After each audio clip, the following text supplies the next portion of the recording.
Hi, good morning, Nico and John. Lovely to see you both. Morning. Congratulations on your new consultancy, Let's Confab.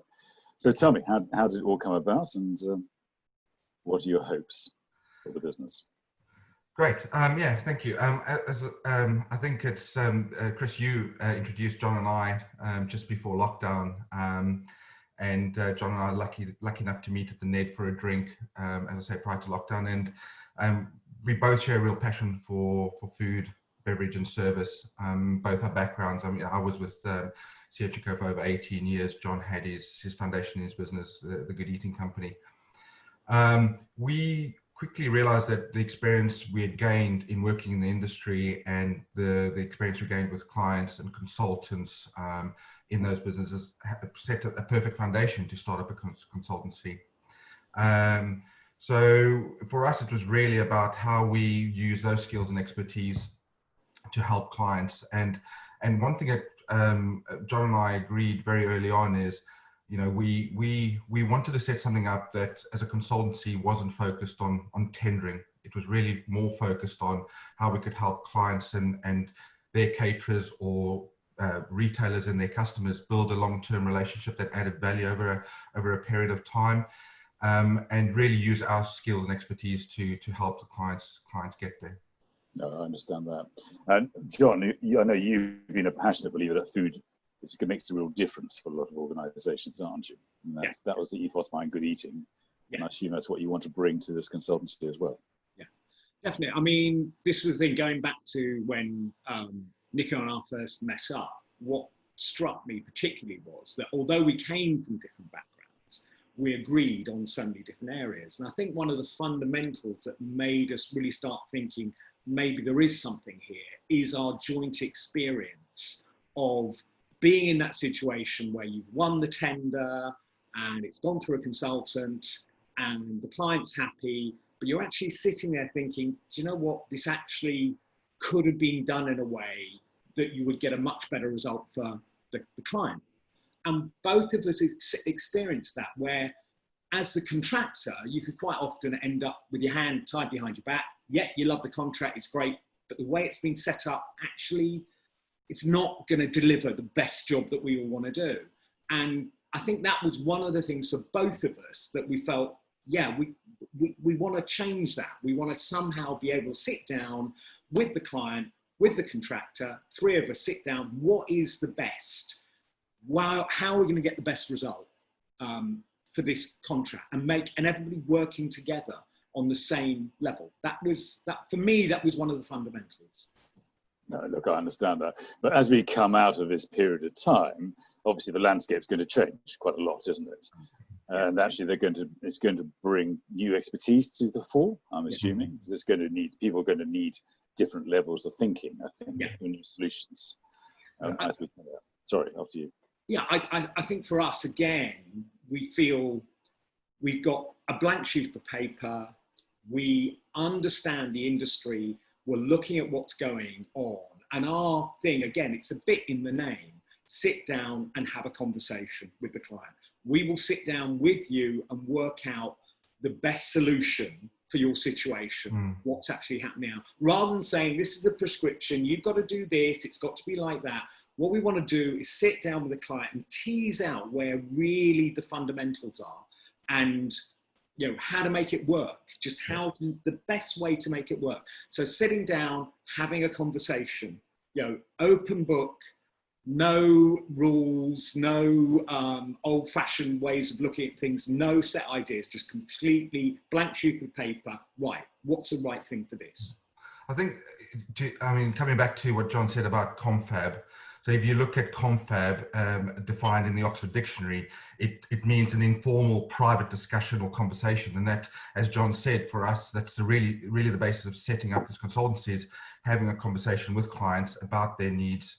But Confab is also an acronym for consultants in food and beverage. So we felt the name sat quite well with what we were trying to achieve. But very early on, and because of what's happened in the market and because of the times we've been through, John and I also realized that the rule book's kind of gone out the window.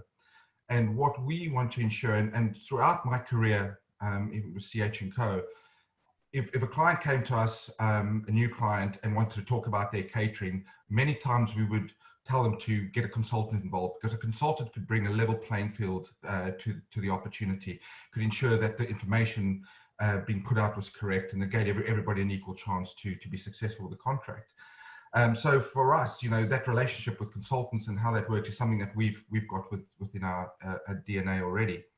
But ultimately, for us, consultancy isn't just about opinion. What we don't want to be as Confab is an opinion-based consultancy.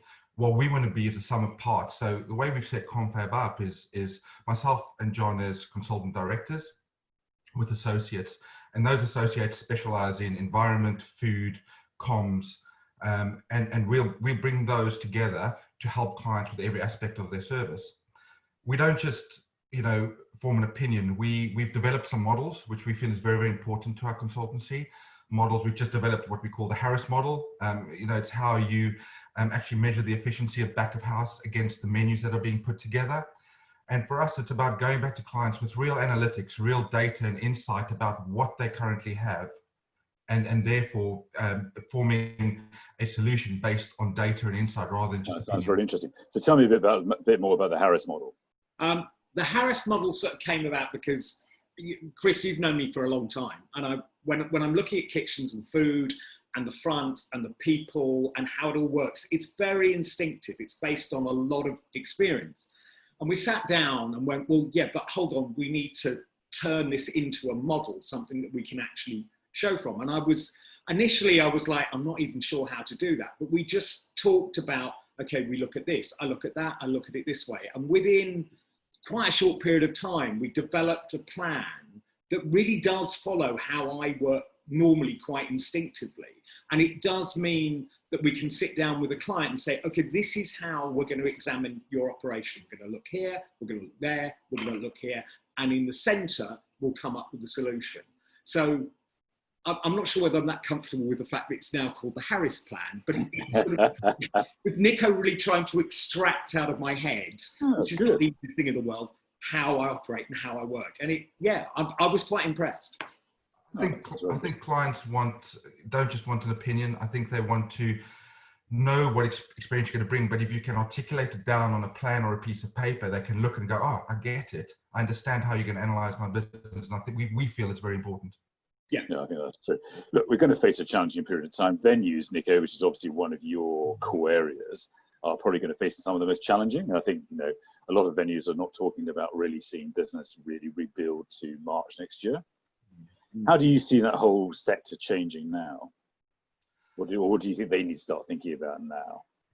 I think we've had this discussion before. I think in any sector that we're looking at, I don't think that clients should be making any big decisions right now about what they're doing with their facilities and making massive investments, because this thing's moving and changing all the time. I do think that the events industry it's going to be a tough road back for the events industry, because not only because of the way events are set up, they are social, they require interaction, but also they require companies, organizations to spend money on events. And at the moment, with the economy, what's come out last night in the news about the deepest recession in how many years, what we need is to start building the economy back up so that people have confidence to spend money. I've been to a number of buildings over the last 6 weeks, and most clients are setting up their literature. They've got the signage up. They are making their environments as safe as possible for when customers and clients return. But I think the biggest hurdle we need to get over is actually getting the economy started so people want to spend money on events. And then we'll work out exactly how they can be helped, because there's going to be a solution to it.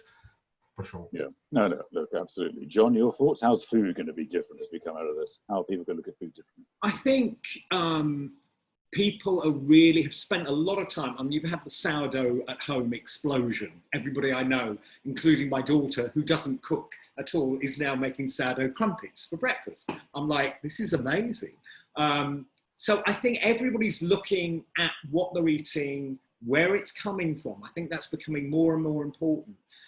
the whole recycling thing, the whole thing of getting away from single-use plastics, it's kind of gone a bit on hold in the mainstream. But I think at home, people are really talking about this and are fairly determined that as we come out of this, things have got to change.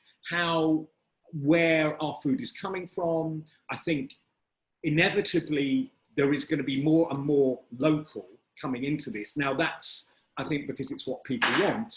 But I also think it could be connected to transportation of food around the world, that whole structure that we've all been living on, you know, strawberries in the middle of December, raspberries, whatever, coming from all over the world whenever we want them. I think that structure is going to struggle to actually come out of this. And I think we are going to look more and more and more at what is being locally produced. And I think quality of food, at the end of the day, however good cook you are, however much kit you've got or anything else, it is about the quality of the raw materials that you start off with. And I think people will start understanding that and seeing that more and more. I mean, that's one of the encouraging things. Sorry, Nico. Yeah. Well, and I think John and I, from the very start, have agreed on one thing, that we believe one of the biggest enemies we've had in our industry is choice. You know, vast catering facilities with a vast choice leads to wastage, more transportation, more deliveries. You know, when you come home from work and you have dinner put in front of you, you don't have a choice with a menu of 5 things that your wife's put together. Now, yes, people do require a wider range when they're at work because there's a different, lots of different tastes. But I think you'll start seeing menus narrowing, facilities shrinking, and becoming far more focused on delivering a good quality, fresh meal versus, you know, 8, 10 counters with different options on them. Yeah, I mean, you seem to both believe that sustainability is going to become a bigger issue. Is that fair as we come out of this? Yes. And that people are also thinking about food differently as well. Yeah. I think people really feel this has happened. There's nothing any of us can do about it. It's going to have some awful effects, but also there is positive that is coming out of this. And I think a lot of people want to go, okay, I want to focus on that positive. And I think the interest in food and the interest in where that food comes from, how it's being produced, what's gone into it being produced, I think it's coming into people's minds more and more. Yeah, and that's why one of the expertise we bring into our consultancy is around communication, because I think communication has to come to the forefront even more now after this period that we're going through, because people need to understand why a menu is narrowing, for example, or where the food's coming from. And I think people are far more in tune to being informed now about what's being done and why the decision's been made. I've, you know, in my career, a lot of the times I felt that sometimes issues that arose within a contract was because there wasn't clear enough communication from the client. Well, correct me where I'm wrong on this one, because my kind of view, and I think it's really come through during this period of time, is that a lot of communication has been quite arrogant. Yeah. People talk at an audience rather than try to engage an audience. And I'm seeing it all the time, particularly actually weirdly over the last couple of weeks, where people just seem to think they're talking at people is okay. Yeah. And I think there's a whole piece now about how you engage people and communicate. It's one of my passions, but communication has to change dramatically, I think. Yeah.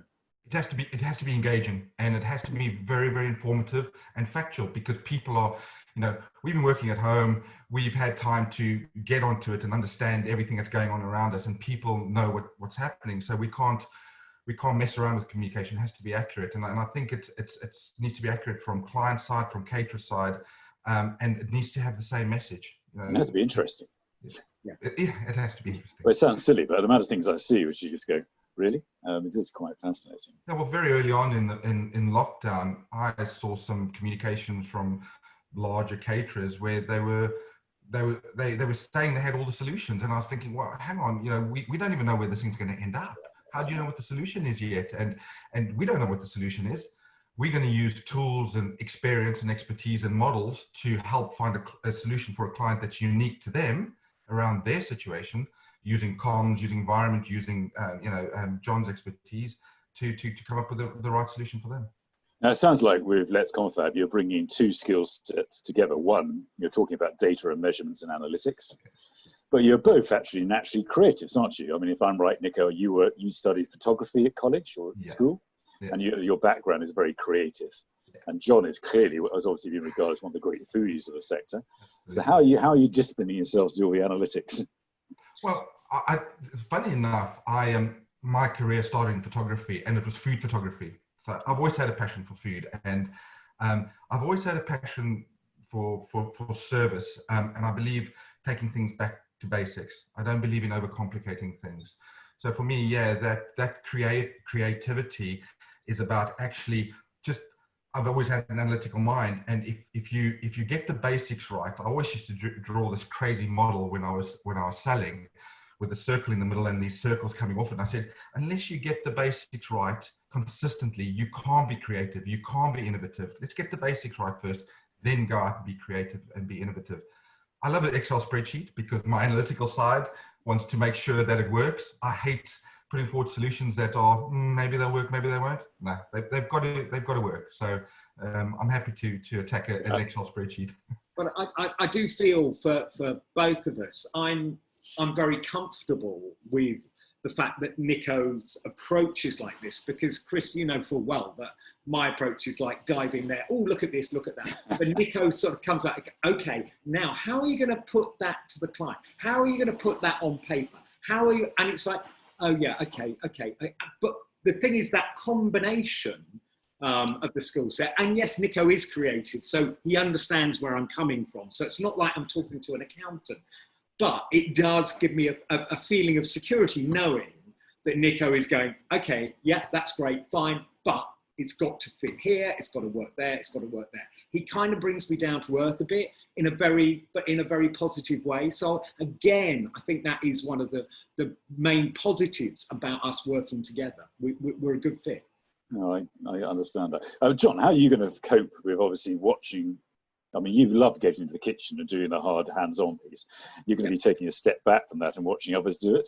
How's that process going to be for you? Well, I think, again, one of the things I've really enjoyed through lockdown is actually working with people and yeah, if you like, teaching them how to do things and little ideas where I just, again, it's that thing of like, this is experience been built up over many years, and I just think it's natural. And for a lot of people, it's, you know, quite, you know, different from anything they've looked at before. So getting chefs, cooks, clients, whoever it is, to actually understand more about what the process is to create this dish of food on the counter. And sometimes it's not even about how well you cook, what the ingredients are. Sometimes it's as simple as going, okay, you've constructed a menu that's got to work in this kitchen and you're overloading one piece of kit. So before you start, you've had it, because everything's coming out the oven today, and basically you can't put it all through. You've got to actually look at what the food you're doing compared to the kit and the resource, if you like, to make that work. And sometimes it's as simple as that, as working with people going, okay, how are you going to make this work? And making them realize that they've got to actually really think about the resource before they actually get to the point of, if you like, the menu, the dish is the final guilt. Yeah, Nico, look, go on to one. As you know, one of the big issues has always been the lack of trust in this kind of supplier, contractor, consultant dynamic. Rightly or wrongly, it faults on all sides, but it's always been this bit about almost everyone being on different sides of the equation, isn't it? Can that be bridged? Can that dynamic be properly changed and be much more positive? I believe so, and I think, you know, my experience has been that yes, sometimes the relationship is fragmented, and it's for a number of reasons, and it is a lack of trust, and that lack of trust isn't one party's fault. And I need to say off the bat that both John and I aren't on the side of the client or on the side of a caterer when we're talking and trying to resolve or help with issues. You know, we're there to make sure there's a long-term relationship in place that works. And I've seen it work before, where both parties are invested in the catering and the offer, and both parties have a long-term view. And personally, I think contracts have become too short, where they focused on change and driving savings. Naturally, caterers want to build their business, so they're going to bid and tender based on a specification that perhaps hasn't been 100% thought through, that then puts the onus on the caterers coming back with a solution, you know, consultants will go, okay, let's put the specification out. We'll get 6 solutions coming back and we'll decide which one we think's best. I think actually find the right solution for the client and then let them talk to 1 or 2 caterers, which we can help with, and say, well, actually, these guys are best fit to do it. You're a big organization, you need a bigger caterer, and they can do this. I think there's some barriers to break down with regards to earnings when it comes to clients and caterers. I've, for a long time, have believed that, you know, I don't think caterers get paid a fair wage for the job they do, and hence have had to seek other ways of bringing income into their business. I'd like to see that change. I'd like to help see a fairer earning for the job that gets done, because catering is a tough job. You need expertise, you need experience, you need skill, you need to be agile to check, because it's always the situation is always changing. And I think for John and I, we really want to help build a relationship that's long term, creates value over a long term, and equal share of that value for both client and caterer. Oh, absolutely. So, what are your hopes for the business? What are your aspirations for the business? John, You're really going to launch in September, fair? Yes, we're aiming at launching in September. Our hopes are to really show the clients that there's an alternative to the mainstream consulting. It's not saying there's anything wrong with it, but we really want to be seen as providing an alternative way of looking, an alternative approach to getting the best catering for a client, and making it work for them. And sometimes, again, as Nico said, I mean, I couldn't agree more with him, but you can get situations where the client's looking for creativity coming out of a kitchen, really beautiful food, this sort of thing, and the contract ends up, for lots of reasons, being screwed down so hard that whoever is in that kitchen is going to struggle. And if you want great creative food, the person producing it has got to feel that joy and love of producing it. And if you squeeze that out of it because of cost, you're not going to get the result you're looking for. And really, that little bit of extra money maybe somewhere, or that little bit of extra space, or that little bit of extra kit, that in reality doesn't really cost an awful lot. With that, suddenly you've got a vastly better result, and you've got vastly happier clients who are actually using the facility. And it's trying to get that mindset to change away from cost, you know, investment, what's it going to give me, and just getting people to understand, just with a little bit more investment, a little more imagination, they could get a much better job.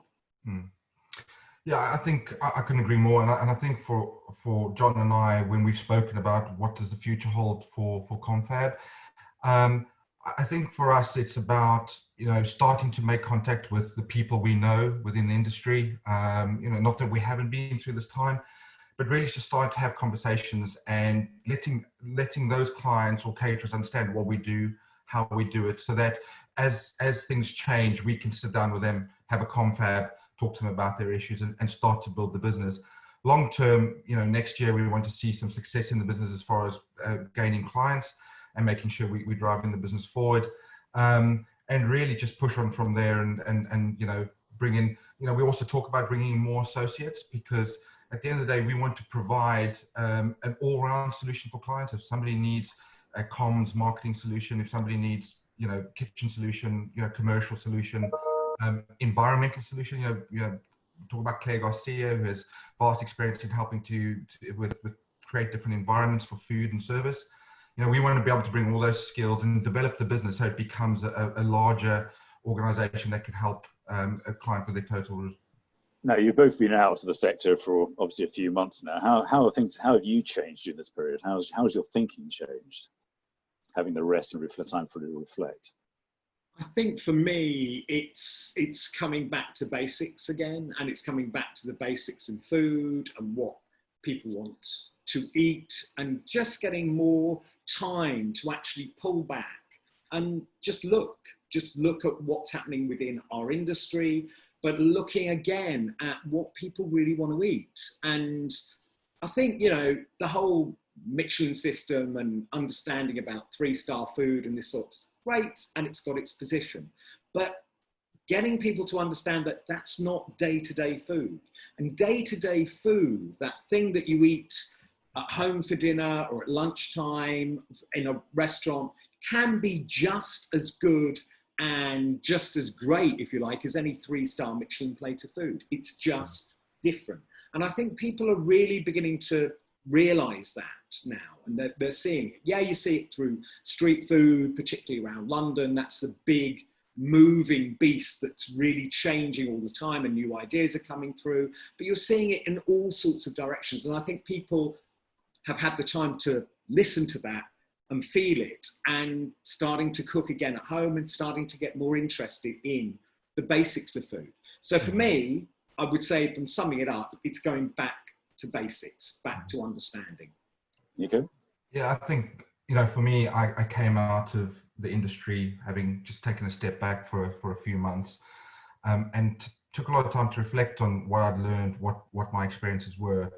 And I think ultimately, I've always operated by one mantra, which is try and deliver what you promise. And I want to, you know, for us and for John and I want to bring that back. And, you know, going through working within an industry where you love what you do. And I've seen it. I've sat in meetings where clients and caterers are, you know, they're brainstorming, they're working together, they're coming up with solutions, and they're enjoying it. And it's challenging at times, but they know they're working towards the same goal.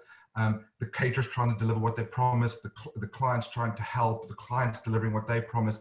And on a very rare occasion, I've seen that work. And having stepped back, I think actually that's not a utopia, that's unattainable. You can have it, you just got to have help in getting there. And one of the best contracts I saw it working in was where a consultant was involved and actually worked with the client and the caterer, long-term investment strategy, really worked, and both parties were happy. So, you know, that's my reflection coming out of it, going, actually, I want to take it back down to that. Let's enjoy it. Let's make sure everybody's working together. Yeah, no, I get that completely. I get that. Well, look, I wish you the best of luck, both of you, for Let's Confab, and I look forward to speaking to you again as we go into September. Yeah. It should be exciting times. It's certainly going to be interesting, isn't it? Yeah, we're happy to launch the website end of August. So, you know, we'll get that up and running. It's almost there, it's about 90% complete. So, yeah, come the beginning of September, we'll be ready to start meeting clients. Good, and you're off to Germany next week, is it? Is that what you're off to? I hope so. Obviously, we're keeping an eye on everything that's happening across the channel. But yeah, hoping to get a bit of time away with the family for a week or so before we come back and really start cracking on and trying to help get this economy back on its feet.